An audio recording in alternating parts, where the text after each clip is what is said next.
So I'm Maddie, and I am the Lunan Bay farm stock person, and I look after all of their goats. I think the most enjoyable parts of the job I have now is being able to raise them from newborns to fully grown cashmere goats and just spending time with them. They're very loving creatures. They're very full of emotions.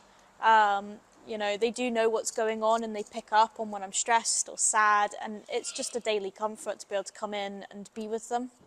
So on a daily basis, I would normally, around kidding time, which is where we are now, we come into the shed and we feed everyone, we check anyone that's potentially kidded, we check any of the kids already born for any signs of illness, and then we would go out to our fields where we would go and check all of our outside stock still, feed them, and then we would come back in and start cleaning the shed down. And then once the shed is cleaned, we start brushing the cashmere.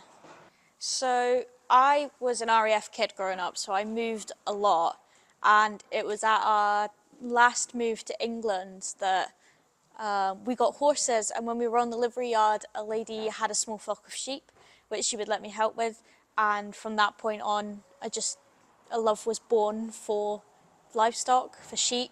The pre-apprenticeship helped me get my foot in the door, really. It was opening a door that was shut for myself personally.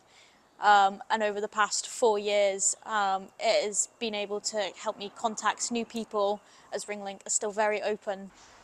My mum found Ringlink on Facebook just as I left school at 17, and from there we applied for the course, and that's how it kind of all started. I didn't know any other way of coming into agriculture.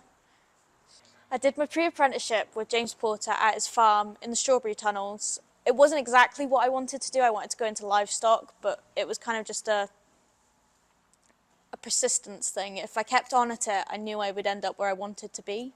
I got my tractor, my forklift, and my first aid tickets, which then helped me go on to do my modern apprenticeship, where I moved to another farm with livestock, and I was already able to use their machinery, which then meant that I could spend more time learning about the husbandry of the animals that were at the farm.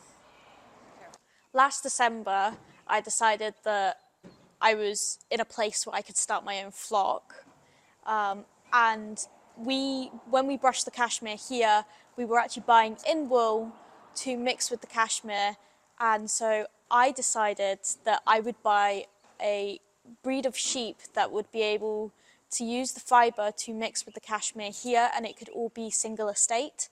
And we went down the route of natives, so we've got Shetlands, which we breed to the pedigree standard.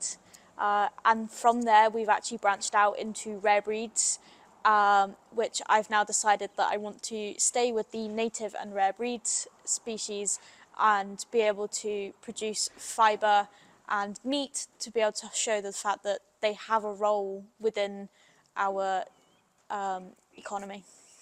In the past 3 years since starting my pre-apprenticeship, I have achieved a lot, to say the least, especially with starting my own flock, and hopefully this year will be an official business. And that's the plan, to become an official fibre business as well as a meat trading business, and to encourage locals to source sustainable fibre and meat from a local source, and help prove to farmers that there is a place for these natives and rare breeds on their farm, whether it's grazing rough ground or adding hardier genetics to their already existing flock. I hope to achieve that in the next 10 years.